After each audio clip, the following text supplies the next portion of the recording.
जिस प्रकार औषधि की एक निश्चित मात्रा से अधिक औषधि के सेवन के बाद औषधि नहीं रह जाता, जहर बन जाता है, ठीक उसी प्रकार जब एक न्यायाधीश अपने कर्तव्य और जिम्मेदारियों को भूलकर अपने पद और पद की गरिमा को तार तार कर देता है, तब वह न्यायाधीश नहीं रह जाता। न्यायाधीश के नाम पर एक कलंक बन जाता है। अगर कोई यह समझता है कि राजकिशोर ने चीफ जस्टिस ऑफ इंडिया को जूता मारा, तो वह गधा है। राजकिशोर ने चीफ जस्टिस ऑफ इंडिया को जूता नहीं मारा। राजकिशोर ने चीफ जस्टिस ऑफ इंडिया को जूता नहीं मारा। राजकिशोर ने उस व्यक्ति को जूता मारा जिसने अपने पद और पद की गरिमा को तार तार कर अपनी अयोग्यता को प्रमाणित कर चुका था। राजकिशोर ने चीफ जस्टिस ऑफ इंडिया को जूता नहीं मारा।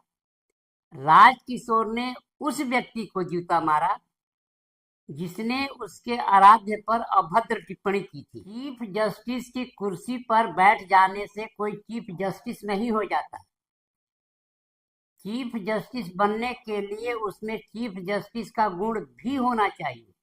6 अक्टूबर सन 2025 को सुप्रीम कोर्ट में वह घटना नहीं घटती यदि BR गवई ने खंडित मूर्ति की याचिका पर सुनवाई करते समय अपने पद और पद की गरिमा को तार तार नहीं किया होता। अपने पद और पद की गरिमा को बनाए रखा होता। किसी के आराध्य पर अभद्र टिप्पणी न की होती। फैसला ही सुनाया होता कि विष्णु की खंडित मूर्ति के संबंध में दी गई आपकी याचिका आपके धर्म और आपकी आस्था से संबंधित है। इस संबंध में आप अपने धर्म गुरुओं और धर्माचार्यों से विचार विमर्श करें।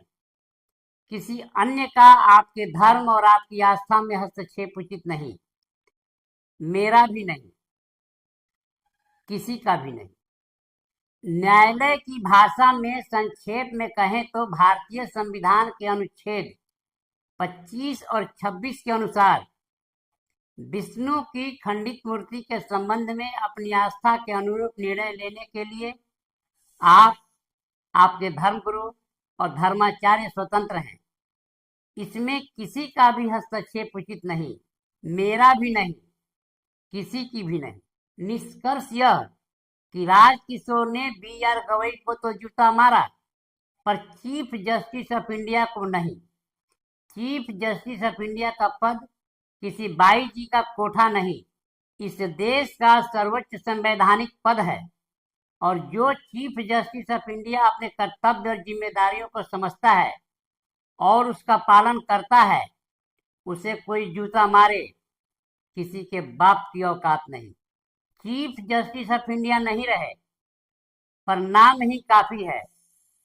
जिनके सामने नहीं, नाम सुनकर ही सर झुकाना नहीं पड़ता, सर खुद ब खुद झुक जाता है। न्यायमूर्ति जगमोहन लाल सिन्हा, न्यायमूर्ति SM सिकरी, न्यायमूर्ति JM सेलर, न्यायमूर्ति KS हेगड़े, न्यायमूर्ति AN ग्रोवर, न्यायमूर्ति AK मुखर्जी, न्यायमूर्ति KK मैथ्यू और न्यायमूर्ति HR खन्ना। धन्यवाद। वंदे मातरम।